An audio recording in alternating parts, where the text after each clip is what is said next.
ഇന്ന് നമ്മൾ കേൾക്കാൻ പോകുന്നത് ലോകത്തിലെ ഏറ്റവും വലിയ ഇതിഹാസങ്ങളിലൊന്നായ മഹാഭാരതം.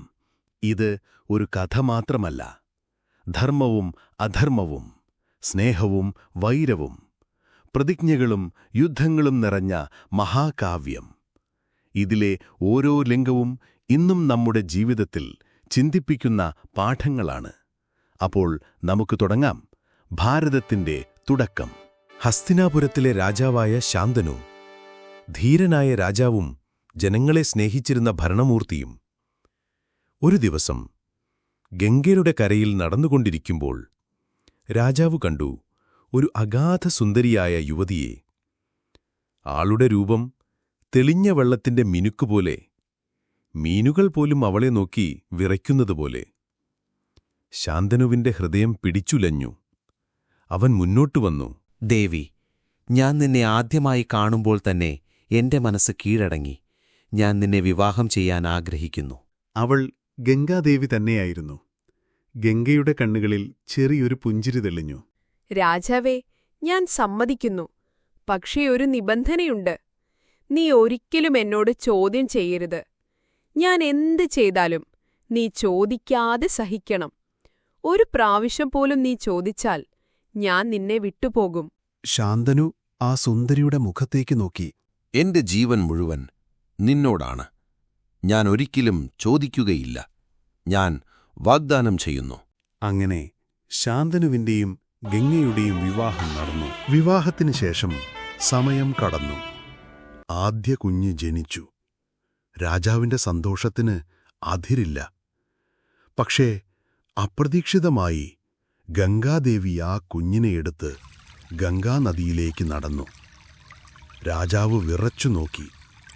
അവർ കുഞ്ഞിനെ വെള്ളത്തിലേക്ക് മുക്കി ഒഴുക്കിവിട്ടു. ശാന്തനുവിന്റെ ഹൃദയം പൊട്ടിത്തെറിച്ചു. പക്ഷേ അവൻ വാഗ്ദാനമോർത്ത് ഒന്നും ചോദിച്ചില്ല. രണ്ടാമത്തെ കുഞ്ഞ് അതേ വിധി. മൂന്നാമത്തെ കുഞ്ഞ്, നാലാമത്തെയും 7 വരെയും എല്ലാവരെയും ഗംഗ ഒഴുക്കിവിട്ടു. രാജാവ് ഉള്ളിൽ കരഞ്ഞു, പക്ഷേ മൗനം പാലിച്ചു. 8ാമത്തെ കുഞ്ഞ് ജനിച്ചപ്പോൾ ഗംഗ വീണ്ടും അവനെ നദിയിലേക്ക് കൊണ്ടുപോകാൻ തുടങ്ങി. ശാന്തനു ഇനി സഹിക്കാനായില്ല. അവൻ ഗംഗയുടെ കൈപിടിച്ചു. ഇതെന്താണ്?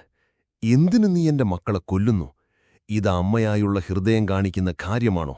ഞാൻ നിന്നോട് ചോദിക്കുന്നു. ഗംഗാദേവി നിന്നു. അവളുടെ മുഖത്ത് ഒരു ഗൗരവം തെളിഞ്ഞു. ശാന്തനുവേ, ഞാനൊരു സാധാരണ മനുഷ്യസ്ത്രീയല്ല. ഞാൻ ഗംഗാദേവി. നീ കണ്ട കുട്ടികൾ സാധാരണ മനുഷ്യരല്ല.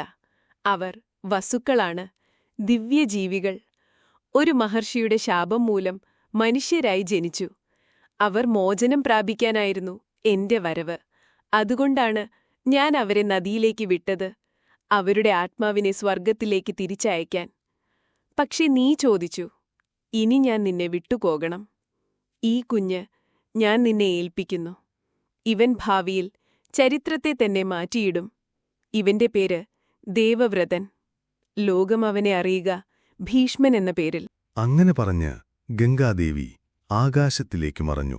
ദേവവ്രതൻ അഥവാ ഭീഷ്മൻ വളർന്നുവന്നപ്പോൾ ലോകം കണ്ടു അതുല്യനായ ധീരനെ, വീര്യവാനായ യോദ്ധാവിനെ, മഹാനായ ഗുണവാനെയെന്നോ. അവൻ ആയുധകലയിൽ, ധർമ്മത്തിൽ, ഭരണത്തിൽ എല്ലാം അഗ്രഗണ്യൻ. ജനങ്ങൾ പറഞ്ഞു, ഇവനാണ് ഹസ്തിനാപുരത്തിന്റെ ഭാവി രാജാവ്. കാലം കടന്നു.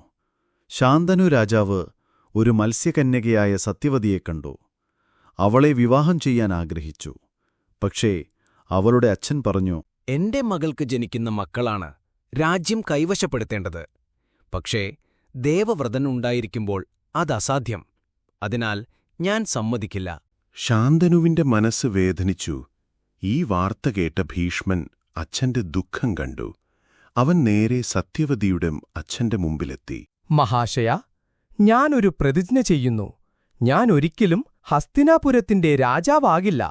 അതിനു പുറമേ ഞാൻ ജീവിതകാലം മുഴുവൻ ബ്രഹ്മചര്യം പാലിക്കും.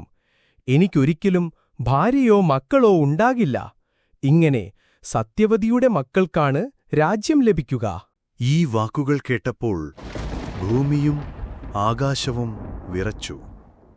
ദേവന്മാർ വരെ വിസ്മയത്തോടെ നോക്കി.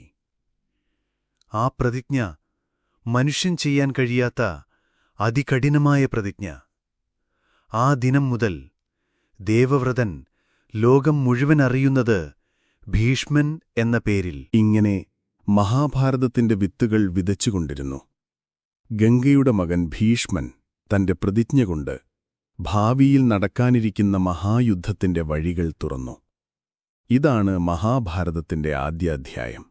അടുത്ത ഭാഗത്തിൽ സത്യവതി, രാജവംശത്തിന്റെ കഥ, രാജാക്കന്മാരുടെ തലമുറ, പാണ്ഡവരും കൗരവരും ജനിക്കുന്നതിനു മുമ്പുള്ള സംഭവങ്ങൾ, അതെല്ലാം കേൾക്കാം. അപ്പോൾവരെ ഓർക്കുക, മഹാഭാരതം കേൾക്കുന്നത് കഥ കേൾക്കൽ മാത്രമല്ല, ജീവിത പാഠങ്ങളിലേക്കുള്ളൊരു യാത്രയാണ്.